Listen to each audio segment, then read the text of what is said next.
لوگوں سے عزتیں تلاش کرتے ہو تو وہ کیا تمہیں عزت دیں گے؟ وہ تو کل اچھا کہتے ہیں پرسوں برا کہنے لگ جاتے ہیں۔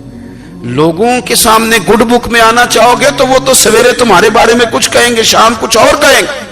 اپنی روحانی زندگی آباد کریں، اپنے مسلح کو وقت دیں، اور دنیا سے چھپ کر اس موبائل کو بند کر کے اور اپنے آپ سے بھی چھپ کے اور تنہا ہو کے چھپا کے سارا کچھ اپنے آنسو اپنے رب کی بارگاہ میں پیش کریں، اس کے حضور حاضری دیں۔ سنو نا ترمذی کی حدیث، اور اسے یاد رکھنا، نبی پاک علیہ السلام نے فرمایا اپنے دکھ لوگوں کے سامنے نہ بیان کرنا، سیٹھوں نوابوں کو نہ بتاتے پھرنا، دنیا داروں کے سامنے جا کے نہ رونا کہ میں تکلیف میں ہوں۔ فرمایا اگر دنیا داروں کو دکھ بتاؤ گے رب تمہیں کبھی غنی نہیں کرے گا۔ اور لوگ ہیں کہ الٹا مذاق اڑائیں گے آپ کی، جس سے بڑی پکی یاری ہے نا، پکی، وہ تب تک پکی ہے جب تک آپ نے 50,000 مانگا نہیں، اور جس وقت آپ نے کہہ دیا کہ میں مجبور ہوں میری مدد کر، تو پھر ختم ہو گئی دوستی۔ لوگوں کی تعلقات آپ کے ساتھ تب تک ہیں جب تک آپ ان سے کوئی ضرورت وابستہ نہیں کرتے۔ کریم محبوب فرمانے لگے بندوں کے سامنے دکھ نہ بیان کرنا، اللہ تجھے کبھی غنی نہیں کرے گا۔ تو اپنے دکھ اپنے رب کو بتا، تو دعائیں مانگ، تو اس کی بارگاہ میں حاضر ہو، تو اس کے حضور عرض کر۔ فرمایا اپنے دکھ اپنے رب کو بتا، وہ جلدی کرے یا دیر سے کرے تجھے ساری دنیا سے بے نیاز کر دے گا، تجھے کسی کا محتاج نہیں رہنے دے گا۔ اپنے مسلح کو، اپنی دعاؤں، ایک بزرگ فرماتے ہیں میں نے دعا مانگنے کا طریقہ اپنی بیوی سے سیکھا،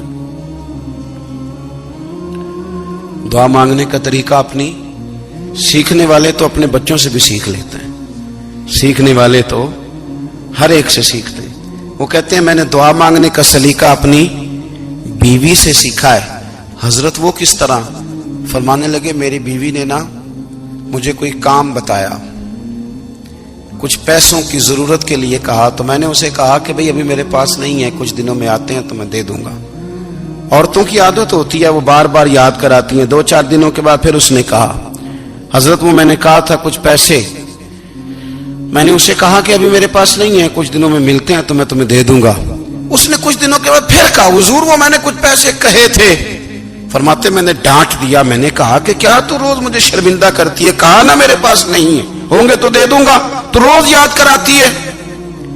فرماتے ہیں اس نے پہلے تو میری ڈانٹ کو سہا، پھر میرے سخت جملوں نے اس کی آنکھوں میں آنسو پیدا کر دیے، پھر اس نے اپنے آنچل میں اپنے اس دکھ کو سمیٹا، اور پھر اس نے ایک جملہ کہا تو میں رو پڑا، اور مجھے اپنے رب سے مانگنے کا طریقہ آ گیا۔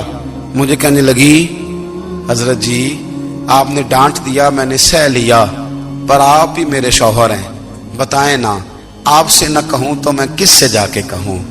فرماتے ہیں میں رو پڑا، اور میں کھل کے رویا، اور میں تڑپ کے رویا، اور پھر میری سسکیاں بند گئیں۔ تو مجھے کہنے لگی آپ کو کیا ہوا؟ میں نے کہا مجھے بھی دعا مانگنی آ گئی ہے، جب میں اسے کہوں گا نا اللہ تو ہی میرا رب ہے، میں تجھ سے نہ کہوں تو میں کس سے جا کے کہوں؟ میں کیوں کسی بندے سے سوال کروں؟ میں کیوں کسی دنیا دار سے کہوں؟ میں تیرے بندوں کا، نیک بندوں کا وسیلہ لے کے، تیرے محبوب کی غلامی لے کے تیری بارگاہ میں آیا، تجھ سے نہ مانگوں تو کس سے مانگوں؟ سمجھ آ گئی ہے؟